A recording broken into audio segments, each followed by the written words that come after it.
Kung ang grupong Manibela nangalampag sa kalsada, ang ilang opisyal naman ng DOTR at DPWH naglakad sa kahabaan ng EDSA Ayala ngayong araw. Personal na inspeksyon nina DPWH Secretary Vince Dizon at Transportation Secretary Giovanni Lopez ang sidewalk sa kalsada.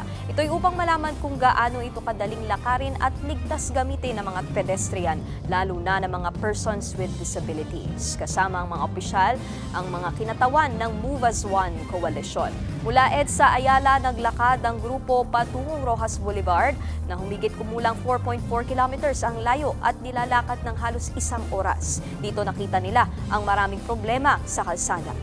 So, nakita nyo naman, no, kung araw-araw mong binabaybay yung EDSA o yung mga parts ng EDSA, nakaka-stress talaga kung commuter ka, di ba? So, kailangan talaga once and for all. Sabi nga ng Pangulo natin, ayusin na natin doon. No? May mga sidewalk na talagang uneven, no? So mga yun kaya namang gawin. Mga kapatid, Nikki de Guzman po. Para sa pasada ng mga rumaratsyadang balita, mag-follow at mag-subscribe na sa social media pages ng News 5.